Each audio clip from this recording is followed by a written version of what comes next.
बाजार बोलता है। इसमें एफआईज का एक बार डेटा देख लेते हैं कल का, उसके बाद आगे बढ़ते हैं। तो एफआईज ने कल काफ़ी दिनों बाद एक बार फिर मामूली खरीदारी करते हुए दिखाई दिए। 666 करोड़ रुपए की और 570 करोड़ रुपए के करीब की सेलिंग डीआईज करके गए हैं। अच्छी चीज़ है कि डीआईज को थोड़ा सा कुशन मिल रहा है, आराम मिल रहा है, और एफआईज थोड़ा मोर्चा संभालने की कोशिश कर रहे हैं। लेकिन एफआईज कितने दिन तक मोर्चा संभालते हैं, ये बड़ा देखना इंपॉर्टेंट होगा, क्योंकि बहुत महीने हो गए जो कि इसमें मंथली उनकी जो बाइंग है वो कभी देखी हो। एक बार देख लेते हैं ग्लोबल मार्केट्स का हाल, किस तरह से ग्लोबल मार्केट्स आज ट्रेड कर रहे हैं। तो ग्लोबल मार्केट्स में कल यूएस मार्केट देखे तो फ्लैट टू नेगेटिव था। शंघाई, हैंगसेंग, निकाई, कोस्पी, यहाँ पर सभी जगह ग्रीन मार्क बना हुआ और अच्छा ग्रीन मार्क बना हुआ है। कंपैरेटिवली हम उतना ज़्यादा अच्छा नहीं चल रहे हैं इस समय। एक बार देख लेते हैं कंपैरेटिवली आज शेयर कौन से अच्छे चल रहे हैं, उन पर नज़र डाल लेते हैं।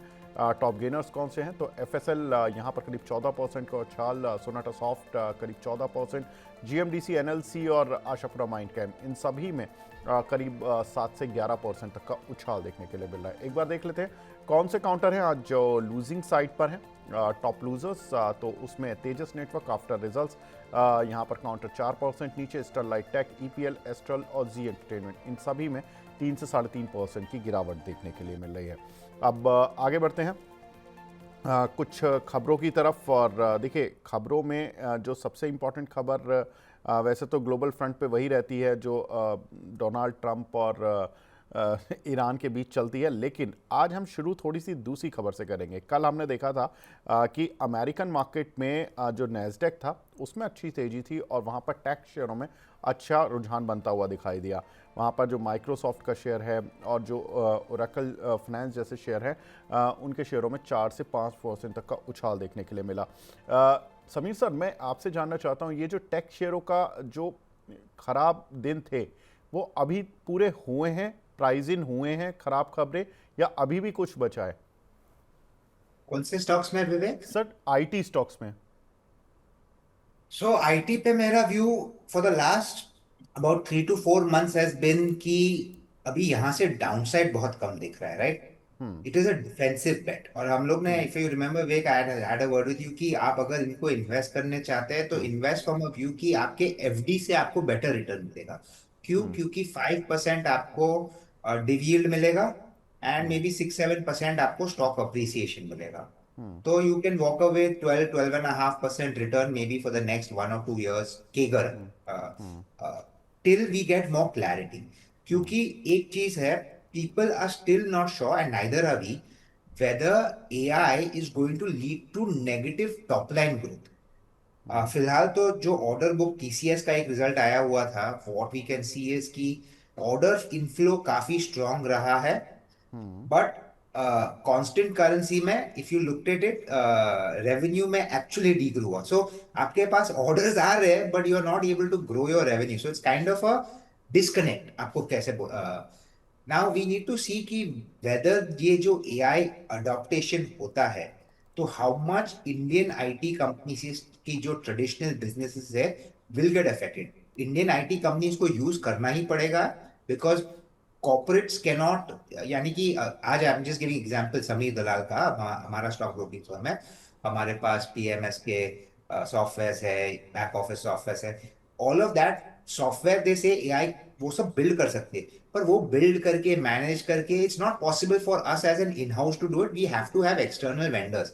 So what will happen is maybe the software vendor will start using these AI technologies, reduce their staff and reduce cost to us eventually, but उनकी बिजनेस बंद नहीं होने वाली। So we need to see how the revenue gets affected and how the profitability get affected.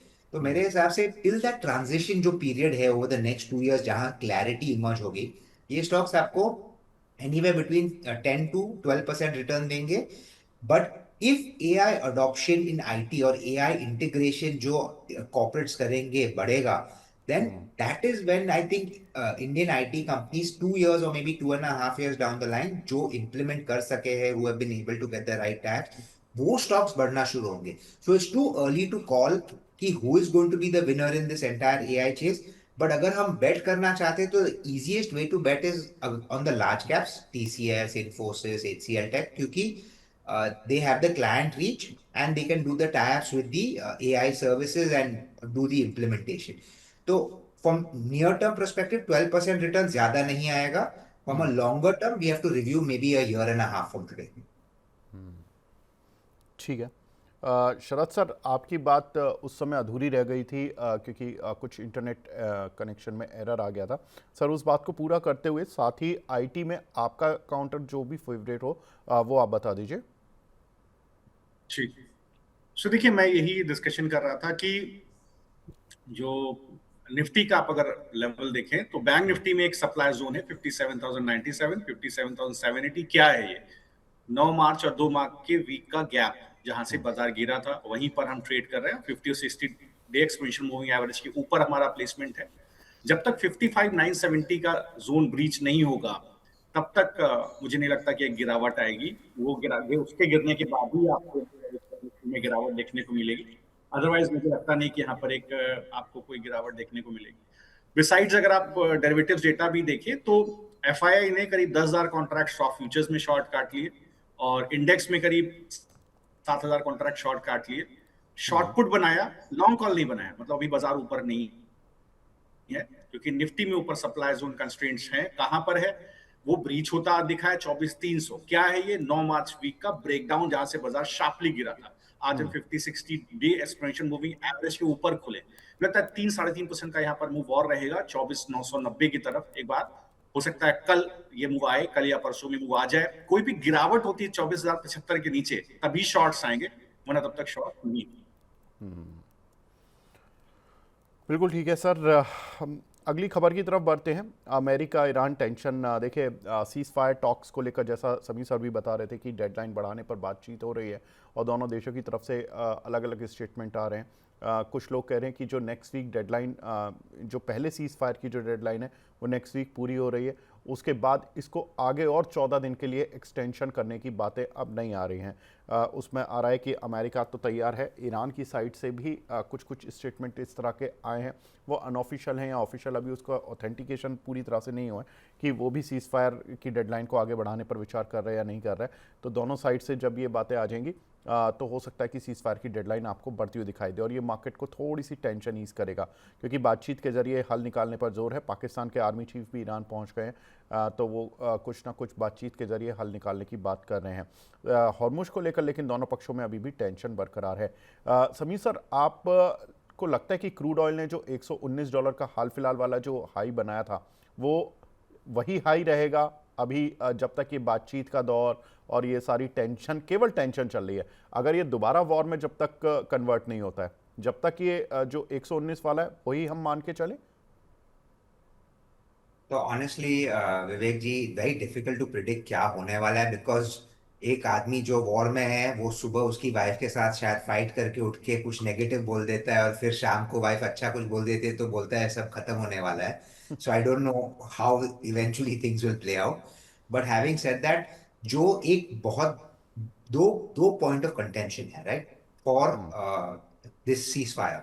एक है कि Iran का जो यूरेनियम है वो इनरिच नहीं करेंगे. In fact they will hand it over to someone. अभी न्यूज में भी आ रहा है, I mean I can't verify any of this, but कि रशिया हैज ऑफर्ड कि हम यूरेनियम ले लेंगे आपसे, ईरान से, instead of the US taking it. So at least if nothing, if they agree at 5 years, 10 years, we do not do uranium enrichment, nuclear enrichment, तो that is one point. So we need to see how that plays out. Second बड़ी point जो है, जो मुझे समझ में नहीं आ रहा है वो कैसे रिजॉल्व होने वाली है, is Iran is saying we are going to start charging for Strait of Hormuz a fee.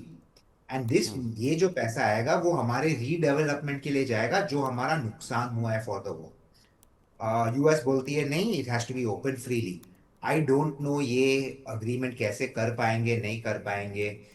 जब तक स्ट्रेट ऑफ हॉर्मुज बंद है, यह सेंटिमेंटली एक ऑयल क्रूड नीचे आया है, बट अगर if 20% of crude oil and gas is block, क्योंकि वहां से 20% happens, then eventually in the next 15 days अगर वो 5 दिन या 10 दिन में नहीं खुलता है तो you will see oil spiking back up. So very important to see how they resolve. Question is, जो दो पॉइंट मैंने आपको बोले, अगर वो नहीं रिजॉल्व हो पाए then crude will probably go back to 120, and अगर नहीं ऑलमोस्ट खुला तो I won't be surprise if it start spiking up to 150. क्योंकि मैं थोड़े न्यूज आर्टिकल्स पढ़ रहा था from the UK newspaper. There जहां यूरोप में क्रूड का शॉर्टेज आया है because the ships have not been able to reach certain deals happened on crude at $130 a barrel, यानी कि वो प्राइस अभी तक एक्सचेंज पे नहीं आया बट स्पॉट प्राइस में वो प्राइस पे ट्रेड हुए 30-135. So there is a very clear issue कि there is a shortage and if ये अगर नहीं जल्दी खुलता है तो स्पॉट प्राइसेस और बढ़ते जाएंगे which will eventually drive petroleum products higher. So difficult to call क्या होने वाला है but risk is still very very high. That is all I want to say. तो ये मार्केट जो बढ़ रहा है, डोंट बिलीव कि this is the be all and end all and everything is over. Position थोड़ा सा लाइट रखिए, अगर प्रॉफिट है थोड़ा सा लीजिए, आपको अपॉर्चुनिटीज मिलेंगे मार्केट में लेने को. ये मेरा है. बिल्कुल ठीक है। शरद सर, ऑयल के शेयरों पर आपका टेक सर? तो देखिए, अगर आप बीपीसीएल को देखिए, ये थोड़ा सा इंटरेस्टिंग हो जाता है। एक अच्छा मूव आने के बाद एक कंसोलिडेशन है आज। आई थिंक एग्जॉशन नहीं है लॉन्ग्स में, और हो सकता है मूव करीब 326 335 की तरफ भी चला जाए। और एनी इवेंचुअलिटी अगर ये करीब 306 के नीचे फिसल जाता है, 311 का भाव है, तभी शॉर्ट्स आएंगे। फिर शॉर्ट्स आएंगे तो फिर वो कल का लो बचेगा नहीं, फिर वो 298 भी बचेगा नहीं, फिर वो नीचे सीधे 285 की तरफ निकल जाएंगे। बट वो थोड़ा सा कम दिखता है, मिलता है। अभी उस तरह के शॉर्ट्स नहीं है इस पर्टिकुलर काउंटर में। तो ये सबसे ज्यादा स्ट्रांग है, शायद कल भी मैंने इस बात का जिक्र किया था। तो मुझे लगता है यहाँ पे एक अच्छी डिलीवरी बेस पाएंगे है इस वीक में। तो बेस बना हुआ है, नो डाउट। और इंटरेस्टिंग डेटा ये हो जाता है कि थोड़ा सा लॉन्ग बिल्डअप और आएगा, लॉन्ग कॉल बिल्डअप और आएगा तो और ऊपर तरफ निकल करके जाएगा। सेकंड, अगर आप हिंद पेट्रो को देखिए तो ये थोड़ा सा यहाँ पर एग्जॉशन है लॉन्ग्स के अंदर, लेकिन बेस एक डिसेंट बना हुआ है करीब 362 के आसपास। एक अच्छी बाइंग है, थोड़ी डिलीवरी बेस बाइंग भी है। लेकिन फिर अगेन थोड़ा सा आज लॉन्ग कॉल बिल्डअप नहीं है। मुझे लगता है कि इंपॉर्टेंट है 300 का 360 का जोन सस्टेन होना। होता है तो 390 395 तक ये पुल बैक लाइकली है। और सिमिलरली अगर आप आईओसी को देखें तो यहाँ पर भी एक बेस बिल्डिंग है करीब 144 के पास, बट ये उतना अभी पॉजिटिव नहीं दिख रहा है मुझे। मुझे लगता है थोड़ा सा यहाँ पर एक कंसोलिडेशन है। ये निकल जाएगा अगर 147 148 के ऊपर, तब आपको एक 160 165 तक का मूव देखने को मिलेगा। किसी भी केस में 144 के नीचे फिसलेगा तो फिर ये लॉन्ग बचेंगे नहीं, 142 भी नहीं प्रोटेक्ट होगा। मुझे लगता है फिर 137 तक गिरा पॉसिबल है। तो सपोर्ट्स हैं, लेकिन वो सपोर्ट अगर ब्रेक होते हैं कल का डे लो, तो बिल्कुल वो फिर गैप डाउन होगा, फिर वो सारे लोज प्रोटेक्ट जो बने थे, जो बॉटम बना था, सब ब्रीच हो जाएगा। बिल्कुल ठीक है। तो ये शेयर क्रूड ऑयल के प्राइजेज और ईरान और अमेरिका की टेंशन पर पूरी तरह से निर्भर हैं इस समय, और इस समय ये अपनी चाल केवल क्रूड ऑयल की चाल और उनकी टेंशन और उनके स्टेटमेंट पर देखकर कर रहे हैं। आगे बढ़ते हैं। अगली खबर चाइना से है। चाइना में Q1 GDP ग्रोथ 5% की देखने के लिए मिली है। एस्टिमेट थे 4.8% के। तो डिस्पाइट द फैक्ट कि ईरान, इसराइल और अमेरिका की टेंशन जोरों पर थी, उसके बावजूद ईरान जो चाइना की इकोनॉमी है उसने ठीक ठाक प्रदर्शन किया है एज़ कम्पेयर टू एस्टिमेट्स। और लेकिन एक चीज़ जो कि वहाँ पर ठीक नहीं चल रही है वो है स्टील का आउटपुट। स्टील का आउटपुट मार्च महीने में भी गिरा है। जनवरी फरवरी में 3.6% आउटपुट गिरा था, और उस समय तो ये बोला गया कि जो लुनार फेस्टिवल होता है उसकी वजह से वो खुद से ही इंटेंशनली अपना स्टील का आउटपुट कम कर देते हैं, क्योंकि वो इन्वेंट्री ज़्यादा नहीं रखना चाहते। लेकिन मार्च में जो स्टील का आउटपुट गिरा है ये थोड़ा सा कॉज ऑफ ए कंसर्न है। और 2025 में भी अगर पूरा साल देखें तो चीन का जो स्टील का उत्पादन था वो 2018 के बाद सबसे निचले स्तरों पर था। तो ये इंटरेस्टिंग है। समीर सर, इस जो चाइना का डेटा है स्टील का, इसको इंडियन स्टील कंपनीज को अपॉर्चुनिटी की तरह देखना चाहिए कि वो जब आउटपुट ही कम कर रहे हैं तो डंप करने की भी कम कोशिश करेंगे, और हमारे लिए अच्छा है कि हम अपनी स्टील कैपेसिटी को बढ़ाएं, उनका फ़ायदा उठाएं, या ये एक संकेत है कि ग्लोबली डिमांड ही कम है और प्राइस नीचे आ जाएंगे? तो हमें प्राइसिंग साइड पर देखना चाहिए या वॉल्यूम साइड पर? को दोनों देखना पड़ता है ना. You can't just look at one thing in isolation eight this point of time sir, मतलब इस चाइना के आउटपुट को मैं ध्यान में रख के पूछ रहा हूँ जी. या सो चाइना का output could be down for one reason कि ईयर एंडिंग पे शायद इन्वेंट्री किसी को रखना ना हो, डिमांड उतना स्ट्रांग रहा नहीं है because of all the geopolitical issues जो चल रहे थे मार्च मंथ में. सो it could be a multiple reasons. Maybe जो उनका energy requirements थे were not being fully met, so they could not produce to the same level. So we don't have an answer कि, and I honestly haven't seen the data कि क्या आया हुआ है steel में at this point of time, so I don't want to comment. But it could be multiple reasons. But क्या steel companies एक month या एक क्वार्टर के बेसिस पे डिसाइड कर सकते हैं कि वो नया कैपेसिटी डालना चाहते हैं या ये एक्सपेंशन बहुत बड़े रहते हैं, बड़े कॉस्टली रहते हैं. To expand steel capacity by 5 million ton can cost 20,000 crore. क्या आप 20,000 करोड़ का इन्वेस्टमेंट करना चाहते हैं बेस्ड ऑन 1 मंथ डेटा? नहीं, you don't usually do that. आप लॉन्ग टर्म स्ट्रैटेजिक देखते हैं.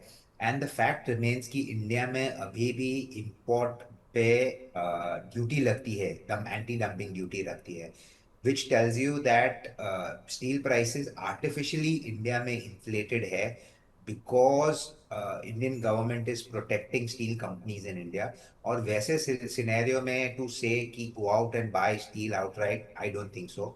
दूसरा, अगर स्टील के भाव थोड़े बढ़ने लगे तो what stops us from believing that ये steel companies जिन्होंने थोड़ा कम प्रोड्यूस किया हुआ है, they don't increase, ramp up their production. और अगर वो रैंप अप होता है and they supply in the market and prices come down, तो आपकी बुल सिनेरियो वापस थोड़ी सी गायब हो जाती है.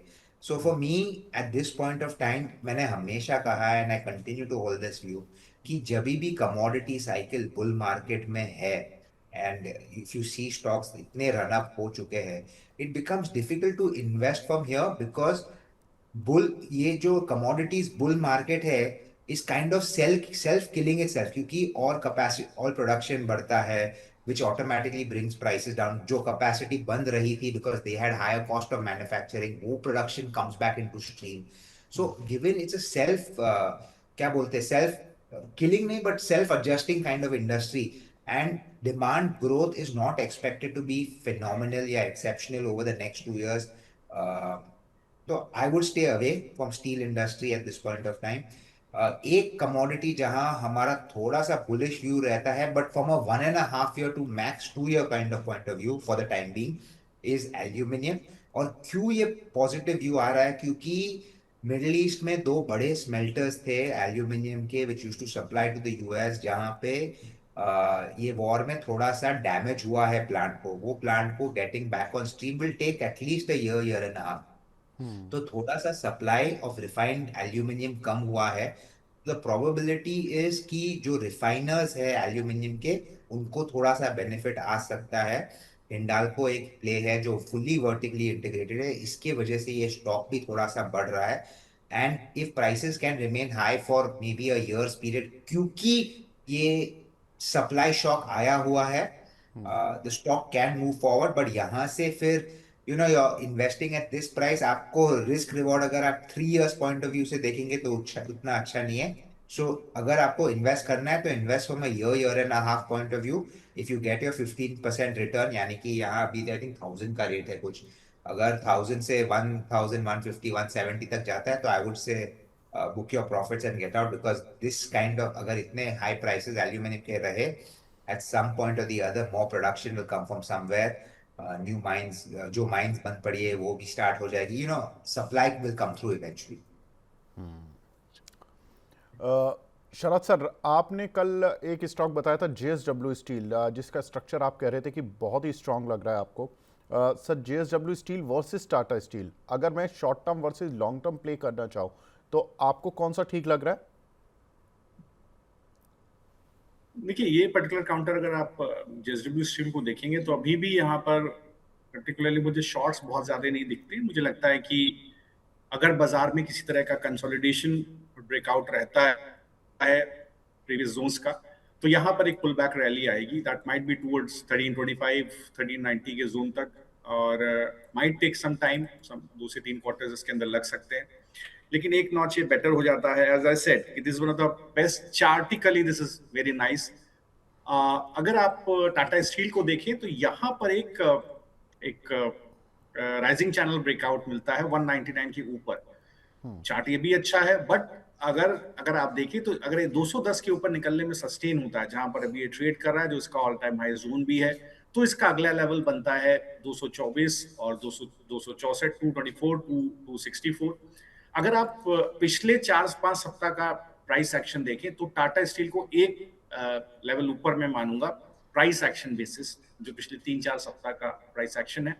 तो यहाँ पर अगर अभी इन्वेस्टमेंट करना हो तो Tata steel will be a better bet, और बेस रहेगा 199 192, अभी प्राइस है 210, टारगेट रहेगा 224 से 264। आई थिंक 2 क्वार्टर का समय देना पड़ेगा।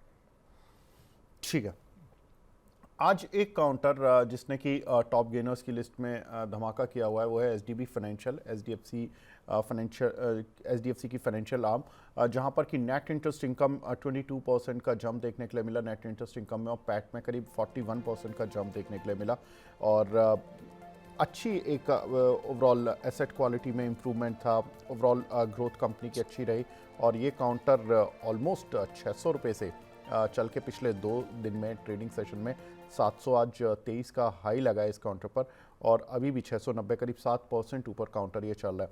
समीर सर, इस कंपनी को लेके अभी तक का तो जो ठीक है, सभी बैंकिंग कंपनीज के लिए सब कुछ ठीक चल रहा था, तो शायद रिजल्ट इस क्वार्टर के ठीक ही रहे, लेकिन क्या आपको लगता है कि आउटलुक भी उतना ही ठीक है जितने रिजल्ट्स आ रहे हैं? शॉर्ट टर्म आउटलुक में अगर थोड़ा सा प्रॉब्लम आ सकता है, लाइक वी डिस्कस्ड, ये वॉर के वजह से जो एमएसएमई पेन होने वाला है, may be slow down in production, profitability impact, या फिर इंटरेस्ट सर्विसिंग क्वेश्चन मार्क, वो थोड़ा सा आ सकता है शॉर्ट टर्म में। बट लॉन्ग टर्म में मुझे फाइनेंशियल सर्विसेज पे कोई प्रॉब्लम नहीं दिखती है। HDB financial also is growing at a very relatively good pace.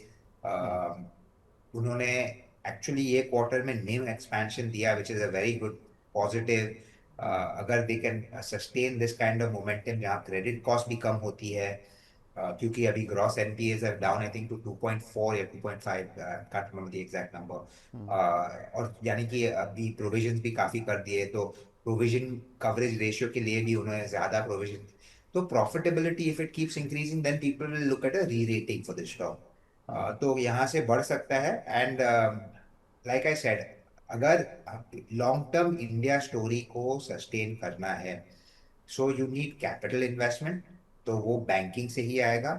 You need consumer discretionary spend, वो भी एनबीएफसी ज्यादातर फंडिंग करती है, ईएमआई बेसिस पे बैंक्स करती है for housing finance, auto finance. तो अगर इंडिया स्टोरी हम लोग बिलीव करते हैं from a 2 to 3 year perspective, the entire financial services play is something that cannot be avoided. वो एक सेक्टर है which will drive the economy. थोड़ा डिपॉजिट ग्रोथ में प्रॉब्लम आया हुआ है for the last recent bit because of tax structures and low return rates, but eventually जब economic cycle turn होगी तो the banking will start getting it's deposits, and we are very positive on banking and NBFC space. Of course, ये war एक चीज है जो you have to keep in mind, barring which if that does not accelerate, I think ये एक sector है जो बहुत ज्यादा आउट परफॉर्म करेगा। ठीक है। दूसरा काउंटर आईसीआईसीआई लोम्बार्ड, जहां पर कि प्रीमियम उनका जो रहा वो 11% अप रहा, प्रॉफिट में करीब 7% का जंप। शरद सर, इसका चार्ट कैसे देख रहे हो आप आईसीआईसीआई लोम्बार्ड का? तो देखिए, एक बहुत स्ट्रॉन्ग बिल्डअप है 1740 और 1800 के जोन में, और इसके बाद एक फॉलो अप रैली आई है, एग्जॉशन है लॉन्ग्स में, बट इवन देन मुझे लगता है कि ये पुल बैक सस्टेन कर सकता है। इंपॉर्टेंट रहेगा कि ये कल का क्लोज इसका 1874 के ऊपर आए, थर्सडे का क्लोज। आई थिंक ये ज्यादा यहाँ गिरावट ना आए, 1% से नीचे ज्यादा गिरावट ना आए कल, तो ये सस्टेनेंस रहेगा पुल बैक में। I think it might move towards 2000-2050 zone तक जाने की ताकत रखता है, और स्क्वीज है 1850 के पास, तो अब वहां से एक लॉन्ग बिल्डअप 1850 के ऊपर बन जाता है। आई थिंक 2000-2050 के टारगेट यहाँ पर रहेंगे, इमीडिएट नहीं आएंगे, बट थोड़ा सा समय आप देंगे, महीना 1.5 महीना, तो आई थिंक नेक्स्ट एक्सपायरी में मे एक्सपायरी में टारगेट्स आने चाहिए। ठीक है, 2000-2050 तक के टारगेट्स इस काउंटर पर देखने के लिए मिल सकते हैं। Last counter of the day Tejas network, sir revenue इसका 82% डाउन हुआ है, और 194% लॉस बढ़ गया है। 72 करोड़ का लॉस था, वो अब बढ़कर 211 करोड़ हो गया। समीर सर, इन कंपनियों की वैल्यूएशन किस लिहाज से होती है? मतलब मैं देख रहा था कि इतने लंबे समय से कंपनी लॉस में है, और उसके बावजूद भी अभी 400 रुपये शेयर चल रहा है। ऐसी क्या चीज़ है जो कि इन्वेस्टर देख रहे हैं और वो लॉस को इग्नोर करते रहते हैं? तो विवेक जी, अनफॉर्चुनेटली तेजस नेटवर्क वो एक काउंटर था जो हम कवरेज में नहीं लिए थे जब बढ़ रहा था, तो we were very upset about it, but happy that we did not cover it now. क्योंकि इवेंचुअली टाटा ग्रुप कंपनी है, तो टाटा ग्रुप कंपनी जब बढ़ती है तो यू अज्यूम कि there is obviously some structural change, but I don't have an answer on why the stock ran up, because I हमारा study नहीं था। बट काफी मार्केट में ऐसी कंपनीज है, आई वुड लाइक टू, क्योंकि आपका सेकंड क्वेश्चन का आंसर मैं थोड़ा देना चाहूंगा कि लॉस मेकिंग कंपनीज में क्या देख के लोग इन्वेस्ट करते हैं। तो there are so many loss making companies which are trading at valuation और market caps far higher than companies जो प्रॉफिट मेकिंग है। फॉर सिंपल एग्जाम्पल, पेटीएम जो था, जोमैटो एक टाइम पे था, स्विगी तो अभी भी लॉस मेकिंग है। आई मीन ये न्यू एज जो कंपनीज है, क्योंकि भी एक्सपेक्टेशन होती है कि एट सम पॉइंट उनकी ऑपरेटिंग लेवरेजेस उतनी प्ले आउट होगी कि they will come into the profitable range, and then जो नेक्स्ट राउंड ऑफ ग्रोथ आएगा will all be driven driving, यानी कि अगर टॉप लाइन ग्रो करती है by 10%, my bottom line can grow by 60%। तो वो बेसिस पे lot of people are investing. But आप एक चीज समझिए कि if it was so lucrative and so profitable, these businesses, more and more competition वो उसमें आता। अभी सब लोग, सिंपल सा एग्जांपल आपको दे दूं, everyone's talking about quick commerce, right? Quick commerce में पहले इंस्टामार्ट था, फिर ब्लिंकिट और Zepto. Now you have 4 more players, DMart entry कर रही है, रिलायंस कर रही है, amazon कर रही है, मिंत्रा करने वाली है। When you have so many companies then start coming in, then profit gets pushed back, and फिर आप होप में ही रह जाते हो काफी टाइम। ये जो लोग इन्वेस्ट करते हैं हम होप की रिवाइवल होगा, more than actual profitability coming through. ठीक बात है। तो तेजस नेटवर्क पर और ओवरऑल जो लॉस मेकिंग कंपनीज हैं उन सभी पर आउटलुक हमें मिला। समीर सर, आप हमारे साथ जुड़े, thank you so much. I know थोड़ा 5 मिनट एक्स्ट्रा हो गया, thank you so much sir हमसे जुड़ने के लिए। Thank you Vivek ji. Thank you. बस अब हमारे साथ कुछ ही मिनटों में अंशुल जैन साहब भी जुड़ जाएंगे। शरद सर, लास्ट मैं तेजस नेटवर्क का थोड़ा सा आपसे स्ट्रक्चर समझना चाह रहा था, कैसा दिख रहा है सर आपको on chart? So Vivek ji, see important बात ये हो जाती है कि जो काउंटर्स निफ्टी को, इंडेक्स को एप नहीं करते हैं, for that matter there is no positive correlation coefficient is not 1 जी और अकॉर्डिंगली वहां पर थोड़ा सा सेटअप बनाना लॉन्ग साइड पर थोड़ा मुश्किल होता है। कोई भी लॉन्ग टर्म सेटअप नहीं बनता। हैविंग सेड दैट, आप एक टेक्निकल मूव या आप एक ट्रेडिंग बेट जरूर ले सकते हैं। तो ट्रेडिंग बेट पर्सपेक्टिव से जो बेस बिल्डिंग है वो 383 के पास हो रही है, हुई है फॉर दैट मैटर, लेकिन शॉर्ट्स अभी भी 526 के पास मेंटेन है। अभी स्पॉट है 431 का। तो in maximum in best eventuality जो पुल बैक आएगा वो 520 की तरफ ही आएगा। सपोर्ट रहेगा 380 की तरफ। 380 के नीचे फिसल जाए तो आई थिंक दोबारा एक बार गिरावट आ सकती है। जब तक उसके ऊपर सस्टेन रहता है, आई थिंक 520 तक का पुल बैक आएगा।